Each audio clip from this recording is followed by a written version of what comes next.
Good afternoon, and welcome to the Fiscal Year 18 Consolidated Rail Infrastructure and Safety Improvements Grants Best Practices Debriefing webinar. Before we would begin, I would like to take you through the items you see on your screen. In the top middle left of the screen is where the PowerPoint presentation is being displayed. Once the webinar begins, if you are having issues with viewing the presentation slides, ensure that you are not using the Microsoft Edge browser and try reloading your browser or re-entering the Adobe Connect application.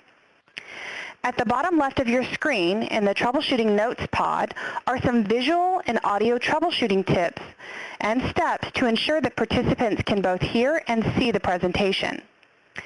Next to the Troubleshooting Notes is the web links notes. To view web links, click on the title of the link and then click Browse To. On the bottom right is the chat pod. This is the chat pod for everyone in the meeting room. This is where you can make comments and ask for technical support. Above the chat pod is the questions pod.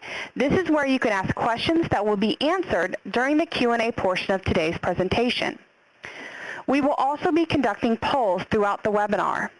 Please ensure that you are not viewing the presentation in full screen mode so that you can participate in the polls.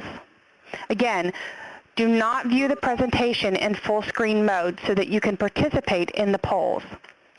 Before the presentation begins, I'd like to go over the webinar format.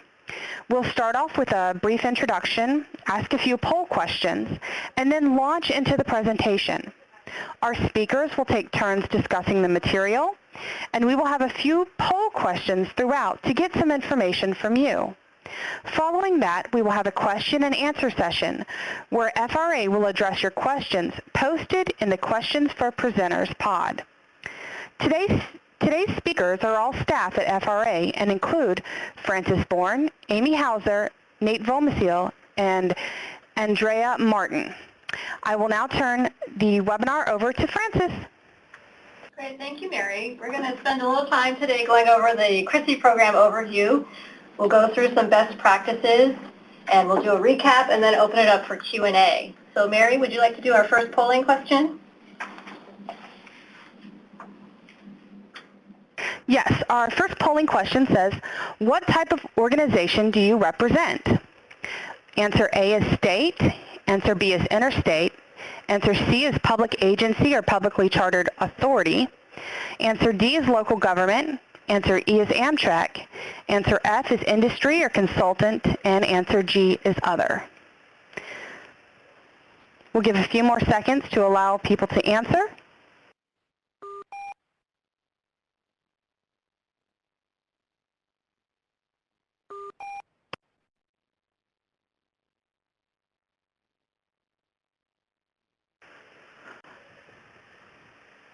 So our results are that we've got about 19% of today's call are state, including the District of Columbia.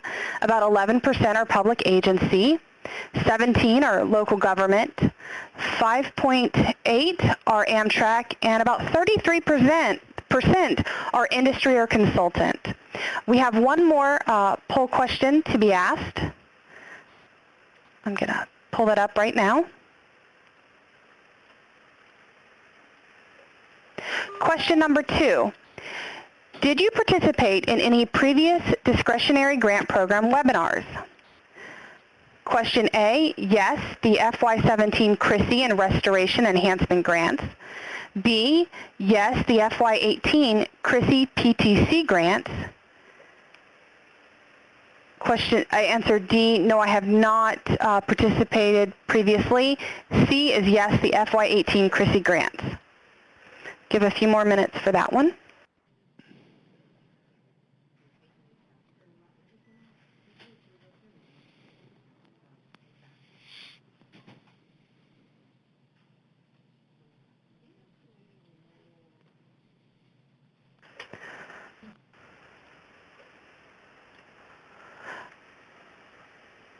About 46% said yes, they had participated in the fiscal year 18 CRISI grants. 10 participated in the CRISI PTC grants. 3% in the fiscal year 17 CRISI and restoration and enhancement grants. And 40% said no, they have not previously attended.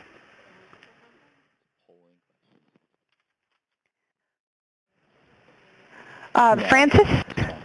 Great, thank you, Mary.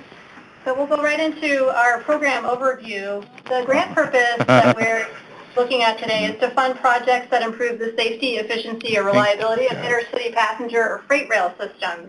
I know we had a question early on whether or not commuter rail projects are eligible. They are not eligible under this program. You may apply for projects that are on commuter rail systems if you are a public agency or a publicly chartered authority, and you are applying for the intercity or freight rail components of the project in case there's overlapping services. We do want to highlight that this is our fourth round of CRISI application periods. We had 2 with positive train control and 1 in FY17, and this is FY18. We will have more in this grant program. Congress has appropriated $255 million in FY19, and that NOFO should be published this summer. I do want to take a minute to talk about overlapping applications. I know some of our applicants were a little frustrated that the 17 CRISI selections were not made before the application deadline for FY18 CRISI, which is what we're trying to avoid in this next go-round by holding off the FY19 NOFO until we have time to do these debriefings, and then we can get out that new notice of funding opportunity for the 19 round sometime this summer. We had 20 applicants who applied to both 17 and 18 with the same applications, and so it took a little while to screen through those and determine whether or not they were exactly the same or slightly different and needed to be reevaluated. We also had the Secretary of Transportation's grant programs, Build and Infra, going at the same time, and so I know from the applicant's perspective, either it was a wonderful opportunity to apply early and apply often, or it's been frustrating to await answers to your applications before having to apply again. So here are all of the eligible applicants. The number one thing we want to make sure that you are aware of, for those of you who did not receive grant, were not selected for a grant in this go-round, is that we had 94 eligible applications for asking for over $750 million. And we saw on that previous slide that we had just over $318 million to give out. So we had 2 times the interest that we had money for, and so for the primary reason that most of you didn't get selected is that there just wasn't enough money to go around. I do want to say a word about public agencies or publicly chartered authorities.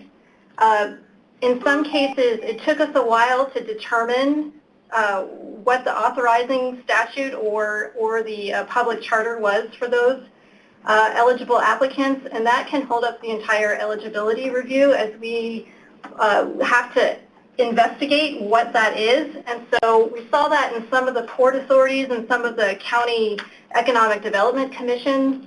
I would say for those it was particularly hard to determine whether or not it was a chamber of commerce. And so it's very important, even if your charter is from 1954 and you don't have an electronic link to that, that you photocopy it, PDF it, and put it as an attachment to your application. The next thing I want to say about this is that if you are unsure on whether or not your application or your project is eligible, make sure you contact us. We have 2 questions that we ask. We ask whether or not applications whether or not the applicant is eligible or whether or not the project is eligible. We had 15 projects that were determined ineligible in the last go-round. And that means that folks had some questions about whether or not that project was eligible. I mentioned the commuter rail piece. I mentioned some of the agencies that we were unclear on whether or not they were actually eligible. I will say we ask applicants to tell us why they're eligible. Some applicants told us they're eligible because they're eligible. That's not okay. We need you to explain it, and what is okay is to take some words from your project description if they overlap in some way on why your project is eligible. I do want to make a note here on the eligible projects. We had a 25% rural set aside in this program. We funded more than 25% rural projects, but we are required to at least fund 25% of the funds for rural projects. And we also had a $35 million set aside for inner-city passenger rail projects for the restoration and initiation of service. So on this slide, I just want to highlight that the matching percentage, the average matching percentage was 57%. So there is a selection preference for matching funds. And that's a statutory preference. It's also an administrative preference. Additional administrative preferences on this front are that non-federal shares consisting of sources from multiple funds or multiple places, that shows that there's broad participation and that there's cost sharing among the affected stakeholders. That's something that the selection committee, which is comprised of the administrator and the senior review team, is looking for. So speaking of looking at what is evaluated, we can talk about the evaluation criteria and the selection criteria. On the evaluation criteria side, that is FRA staff reviewing the project narratives and the statements of work to look for all of these things that are outlined here. The evaluation booklet follows what is outlined in the Notice of Funding Opportunity. If you look at Section E, it says Application Review Information. If you answer these items, you will be writing your own review. Some applicants told us their history back to 1850, and while that's interesting, that is not what we're reviewing on. Some applicants simply skipped these sections. That makes it hard for us to grade that. Without those items, our reviewers can't score your application very highly. And the FRA staff we have reviewing that is comprised of experts. We have engineers, economists, planners, environmental specialists, and they're looking for these items as are statutorily required that we look at in the application. The next piece on the selection criteria, the political appointees are making the selections, and that includes our administrator and a senior review team. And they are looking at these selection criteria, which are also required for applicants to include in their project narrative materials to tell us about. And if they're not included, I will again say it makes it very hard for these applications to be rated very highly. That's what the administration team is looking for. Applicants who can list or hit all of these evaluation and selection criteria with specific examples do quite well. So now I'm going to turn to Amy for some best practices. Okay. Thank you, Frances, and hi, everyone. Some of you may have heard some of these tips before about best practices, and some of them Frances went over, so I'll go right to it. So first of all, here's some overall helpful hints for putting together future applications, as well as ways that you can improve the application that you may decide to resubmit to us. First, it is really important to thoroughly read the Notice of Funding Opportunity, or NOFO. That gives you the directions, also gives you the specific information that we're looking for. There are three areas that we often find shortcomings, and those are the project narrative, the statement of work, and benefit cost analysis. And those three documents are really what our evaluators are honing in on when they look at your application. Even though you may include a lot of other appendices and a lot of other information you think is important, those are the three areas where our evaluators are really concentrating on. All right, so let's look at some best practices for the project narrative. As I've probably said over before, that this is the heart of your application that our technical subject matter experts are reviewing as they evaluate your application.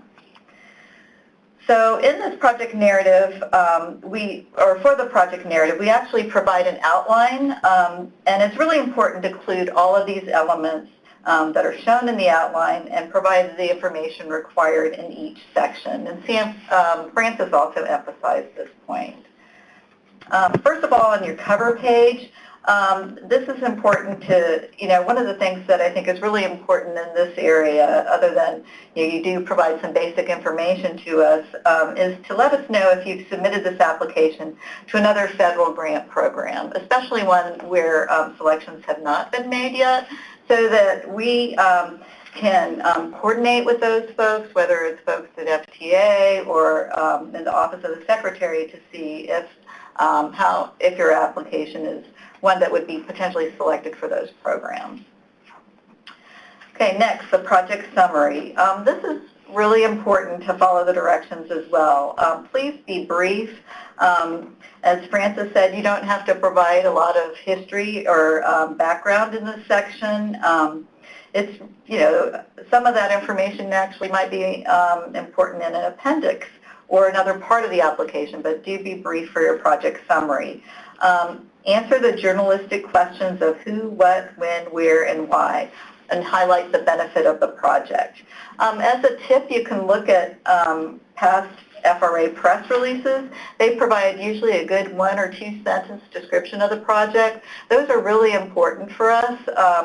Sometimes this project might be a component of a larger project that you think is much more important, but really focus in on what the part of the project or the project that you are requesting federal funding for.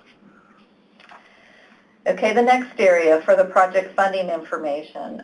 In this area, some tips are only include the eligible costs for the project.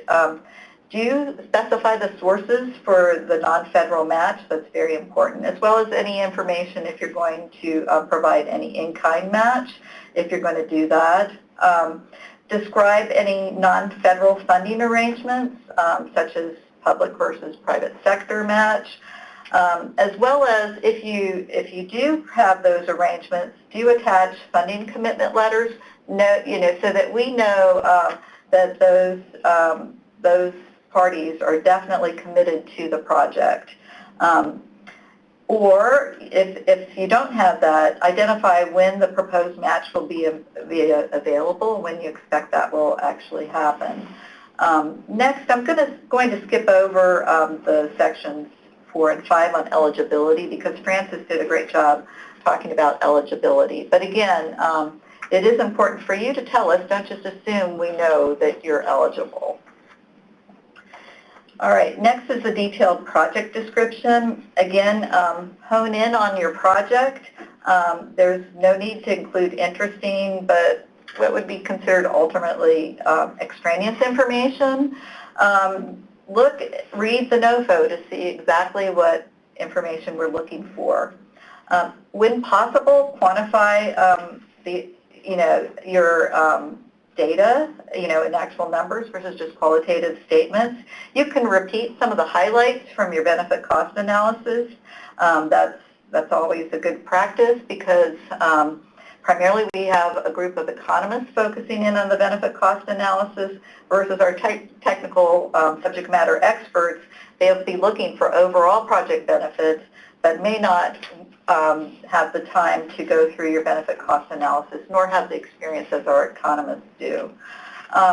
It's always good to include photos or diagrams that support the information in your project narrative. This is particularly important for some of the applications that really fit into the area of state of good repair. Identify railroads and others that benefit from your project. So next, the project location. It's always good to have a good map that clearly shows your project. Google Maps is often a good tool that folks use. If you have grade crossing improvements as part of your project, remember to include those grade crossing numbers. If they don't fit on the map because you have several that you're looking at improving, a table with those grade crossing numbers is a great resource for us. Okay, next, on evaluation and selection criteria. Again, Francis honed in on some of the information required here. Again, it is really important that you focus in on how your project meets those evaluation and selection criteria. Don't solely rely on the detailed project description section. It's okay to repeat key points here. Quantify the benefits whenever possible. And another thing is, think like an evaluator. Would someone be able to use the information in this section to provide a good review of your application according to the evaluation factors? Okay, the next, in the area of project implementation and management, be sure to highlight your past experiences where you've managed or oversaw similar projects, including those especially from FRA that where you have that experience, or other DOT-funded projects. That's an area where we know that how ready you are for as a grantee just by looking at some of the information that you provide in this section. Describe expected arrangements for project contracting, contract oversight, change order management, risk management, and conformance with federal requirements for progress reporting. As well, short resumes are also very beneficial, especially those for the key personnel.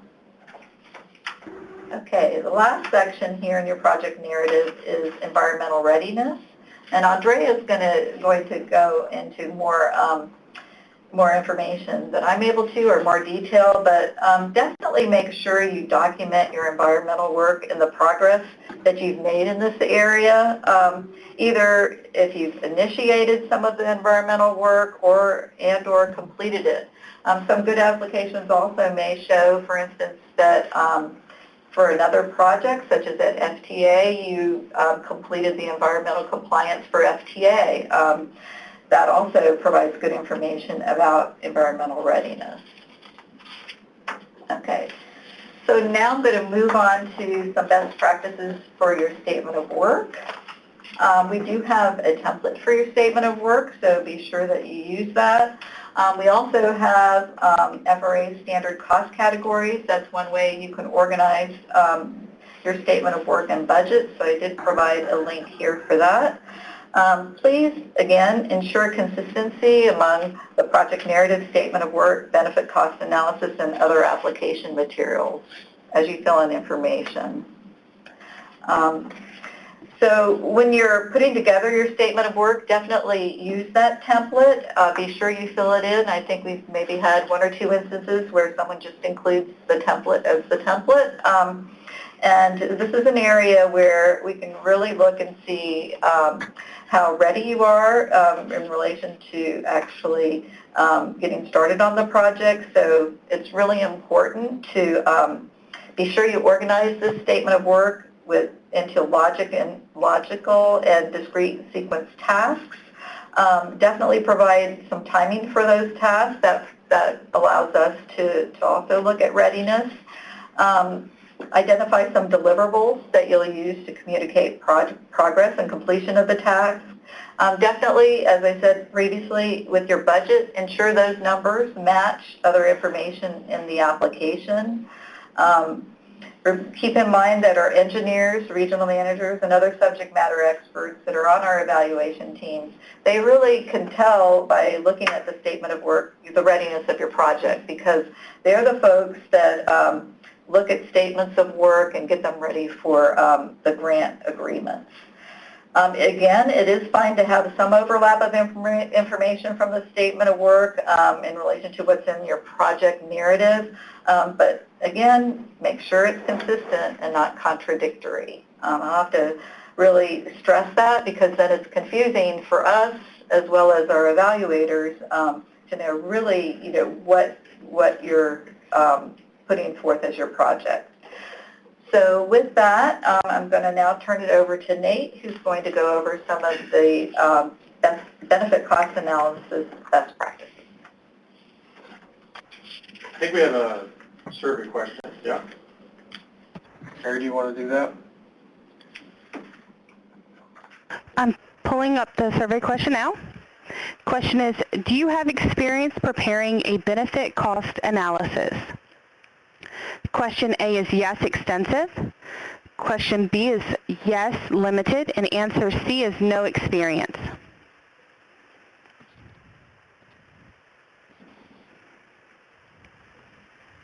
Give it a few more seconds.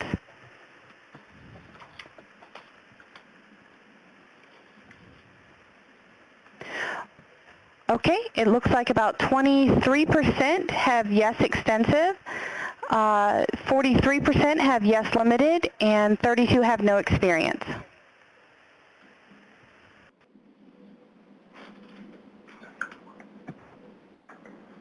Okay. Thank you, Mary. So you see right here, this is just an overview of the steps of a BCA. It's actually and I will go over all of these individually, but it's very important that you actually follow the order. We see a lot of times people realize that there's a certain dollar amount they need to justify, and so they will work backwards from that dollar amount and inflate their results to unrealistic levels, as opposed to going back to the drawing board and picking up benefit categories, like really thinking the project through and getting all of your benefit categories into the BCA rather than just really inflating one or two categories. So we're going to go through all of these individually, starting with the scope of your analysis. It's very important that you define your project and the BCA so that they match. The project benefits should be limited to the scope of the actual project. If this is one section of an overarching project, we don't need to know what your plans are 30 or 40 years in the future. We are only concerned about the particular bridge, siding, station, equipment, whatever it is, that's what we want to know about, and that's what your benefits and costs should reflect in the BCA. Your base case is what exists right now. We had many, many applications who are saying, well, our base case is this alternative that we don't really like, but we're going to be forced to do. That is not correct. The base case is what exists right now today. Your alternate case is the project that you are proposing to do with the money that we would provide. It again is not an alternate of some other project that we're not choosing to execute with these funds. It's very important that those two match up because if they don't, we will have to go in and adjust them, and that's usually not to your favor. And finally, US DOT guidelines for BCAs specify that the timeline for your analysis should match the useful life of the project, but no longer than 30 years. If you are building something that will generally last longer than 30 years, you need to take the residual value, the residual value for that item at the end of 30 years and include it in your project as a benefit. Things like stations, bridges, etc. will all usually last longer than 30 years.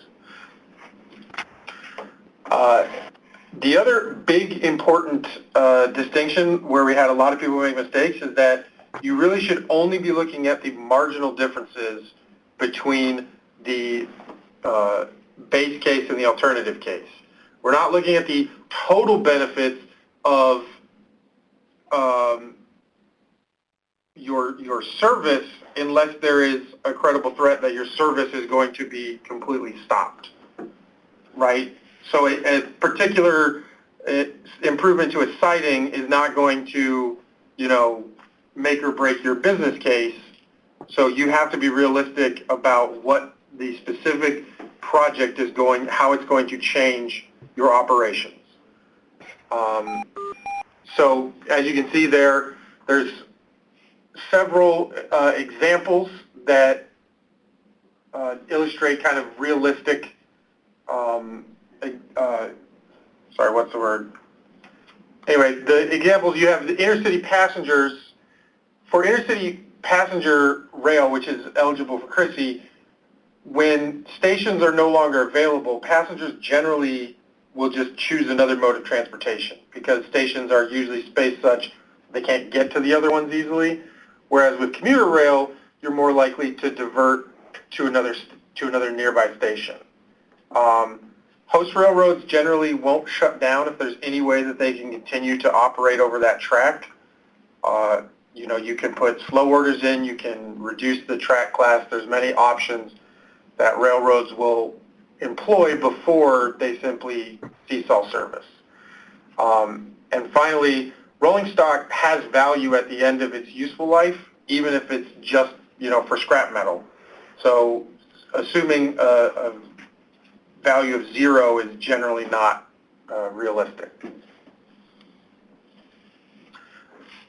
The marginal effects of the alternate case can also sometimes be negative.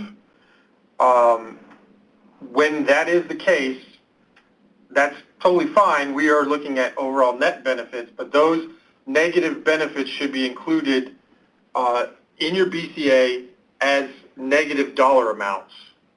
They should not be imposed as costs unless costs are limited to, you know, actual dollar payments that are going to go to a vendor or you know, crew, construction crew, whatever. And it's also important that when you're totaling your costs, you should include operation and maintenance for the full period of analysis of your project. And as a side note, this is something that we will help you out with if you make mistakes. A lot of people did, but just so you are aware, so there's no shocks, no surprises, if it is a new infrastructure that will incur operation and maintenance costs, you should include all of those as costs. If it is an existing structure that you're already paying O&M on, then any changes to that O&M are benefits. Even if it's the case where your O&M goes up because of the project, again, include those as negative dollars, as we see in the first point. Negative dollars in the benefit category, excuse me. Next slide, yep. So when you are developing your BCA, this would be point 2 on the first slide, it's extremely important to really think these projects through, to spend as much time as possible in this step. This is going to be, you know, 90-95% of the actual time that you actually spend, because it's completely thinking through all of the primary, secondary, tertiary effects that this project is going to have. And it's important that you provide documentation for any assumptions that you use in this section to us, because we don't have the same information that you have. We have broad national level information, and if you don't provide us with the specifics in your case, we will use you know, kind of average values, which may not be appropriate for you, but we don't have any other choice unless you provide us with that data. And it's important to break down individual categories within your benefits to the smallest possible subgroup that you can. See here, we got the bridge. You could simply say, yes, it'll improve travel times, and yes, it'll improve emissions. But as you see, each of those 3 examples are different ways in which travel time savings might be achieved, or how emissions might be achieved. And because of that, because you are going down to that level of detail, we can actually ask our engineers and our specialists if these are realistic, and if this is a reasonable, you know, approximation of what this project would hold. And the more confident we are that you've done your legwork, the more likely we are to simply accept these answers as correct and move on. So it's definitely in your benefit to go to the smallest level of detail possible. One thing that I will say that we saw a lot of errors on is modal diversion. We warned about this in the previous ones, but it's always a concern, because especially with intercity passenger rail, modal diversion is a big benefit category, avoiding taking people off rail because it's so efficient. However, when you do modal diversion as a benefit, it is important to include only the marginal changes. And you have to look at that from the point of view of all the different users. So if a person is riding an intercity passenger rail and it's no longer available, so now they're going to drive their car, yes, their vehicle operating costs go up. But they also save money in not having to buy the train ticket anymore. So you only get the difference between those values, not just the, say, you know, whatever cost they incur on their vehicle, because they are, in fact, saving money as well. That's an error that we saw quite frequently. And just as an example of some additional benefits that modal diversion can have, decrease in highway congestion, that's especially relevant when you're talking about freight and keeping semis off the road. Less wear and tear on pavement and bridges, again, extremely relevant to trucking. Lower harmful emissions and improved safety outcomes. Trains are both safer and less polluting than cars in general, so both that applies to both passenger and freight. And it is important on the last note, as an agency, the revenue that you lose if the service goes out of service, if you no longer can provide intercity passenger service, that is not a benefit, because that is simply a transfer from the people who have the money now and will no longer be paying it to you. So if I don't have to buy a $50 ticket, I still have $50. You don't have $50 and you would like to have that $50, but that's a zero-sum effect. So it's important that you're including, again, only the marginal benefits, and revenue losses are not benefits. There is more. There's actually a whole section on that in the DOT guidance. So just a last couple points. Again, detail is super important. As much detail as you could possibly give us. Unlike what Amy said in the narrative, this is definitely the place to give us as much supplemental information as you possibly can. If you have separate elements of the project, let's say there's 3 different sightings, you should include the benefits and costs of each of the individual sightings as a separate element. Sometimes we can, based on the math of putting together, trying to fit as many different projects into the cap as we can, we have some small portion which if you justify your projects individually, we might be able to partially fund your project. But we can't do that unless we know that that individual project is cost beneficial. And then finally, again with the modal diversion, if you are including modal diversion, you need to put your traffic counts, both passenger or daily traffic on cars, you need to give us those. We had a lot of complaints that the AADT that your state DOTs report to us is inaccurate. That's especially relevant for grade crossing projects. We don't have any control over that. We can't force them to give us better counts. So if you don't provide it to us, we will use the ones that the state provides to us. And if that's inaccurate, there's nothing we can do about it. And then as the last point, please, please, please include all this information in an Excel spreadsheet with the calculations visible so that if we need to make any adjustments to it, we can. That will always go in your favor. If we can't make adjustments to it, we might have to make assumptions that are not in your favor simply because we are pressed for time and we have 96 applications to get through. But if we are able to go in there and fine-tune it, that will work out better for you. And then on our last slide, we have the two. Oh, there we go.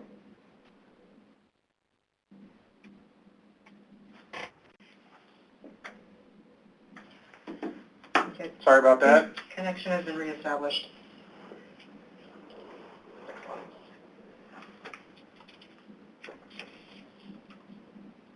Here are the links for the USDOT's BCA guidance, as well as a document that we've put together on how that guidance applies to some rail-specific examples. So if you have any general questions, they'll be answered there. And if you have very specific questions, we will definitely be able to take those. Our contact information will be at the end. So now I'll turn it over to Andrea. Thanks, Nate. And thank you to all the applicants who submitted environmental documents as part of their grant application. The environmental process, what's commonly referred to as NEPA, is required for all FRA grant-funded projects, basically to document and substantiate our agency's decision to implement the project. And with that CRISI grant application, you can submit approved documentation from FRA, from FTA, from FHWA that might be related to your project with the application. If you don't have information about like a previous NEPA document, what you can do, and I'll provide the link on the next slide, is basically go to our website, find the categorical exclusion worksheet, and populate as much information as you can.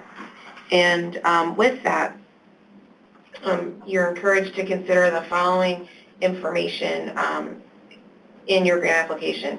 So basically, if you don't add environmental information in your grant application, we can't see or we don't know if your project may have previous NEPA or needs to do the NEPA work. And basically what you need to document is know your project location and possible impacts to the human. And what that means is if there are historic structures, protected environmental justice populations, if you know there's receptors for noise and vibration, or natural environment, which may include wetlands near your project, air quality, emissions impacts. Let's say you have a station project. If you know that there's protected species or habitat, or your project's within a floodplain. With that information, if you decide just to fill in the CE worksheet, put that information in there, as well as any anticipated permit needs or consultation. And that could be if you know that there are wetlands or floodplains, you're going to need specific permitting, as well as if there's historic structures, and even if they're not, we'll have to consult through the State Historic Preservation Office, or SHPO. And there's also information on our website about the Section 106 and historic properties that are within something called a program comment, who might be exempt from the Section 106 process.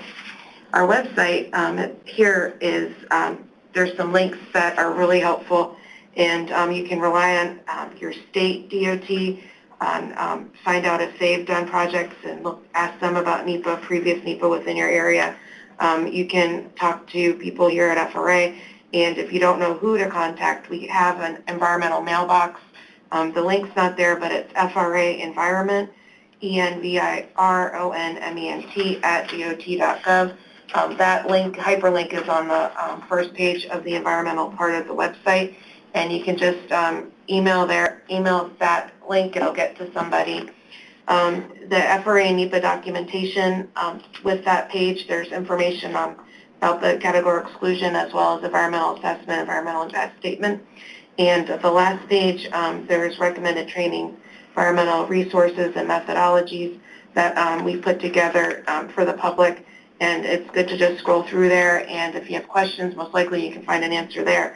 Or once again, just email the mailbox, and someone here and on our staff at FRA will be able to get back to you. And so that information's there. But please just keep on putting that, whatever you know about the environment, within your application, because it's really helpful to the reviewer.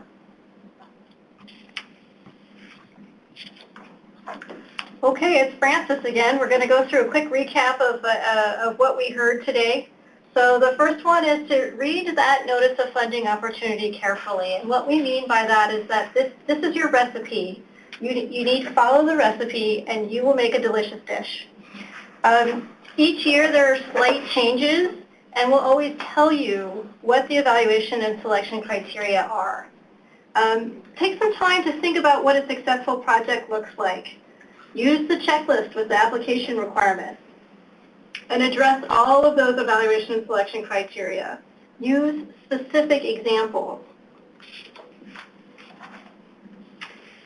Make sure your numbers are consistent throughout your application. Sometimes it looks like we're getting early drafts where the numbers aren't the same.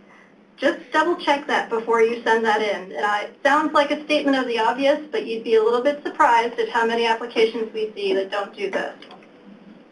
We want to see you name your key partners and indicate your in-place agreements. And we want to see letters of support. But I will make a little note about letters of support. Letters of support are icing on your cake. They are not the basis of your application. I have heard some applicants say we don't need to do a good job on our application if we get enough congressional support.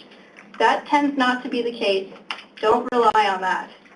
And lastly, have an objective cold reader. Have someone who hasn't read your application yet look it through before you send it to us.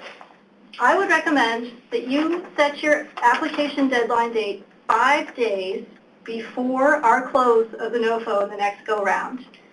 And leave those 5 days for somebody to look through and make sure that you are attaching the correct attachments, make sure that all of your numbers add up, make sure you're sending all that detail in your BCA, because things happen. Sometimes there are storms, sometimes someone's grandma dies. Be prepared for that. That's what we see, the mistakes that get made, is when folks are really waiting till that last second to send in their application. So we have one last polling question. Mary, and then we'll put our contacts up on the screen for you. Okay, this polling question is, how useful did you find this webinar? Answer A is very useful. Answer B is somewhat useful. C is not useful. We'll give it a few more seconds.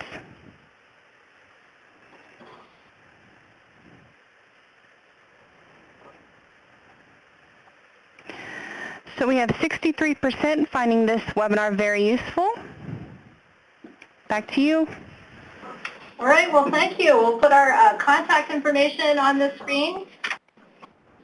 These are folks you can reach out to if you have follow-up questions. Thank you for participating.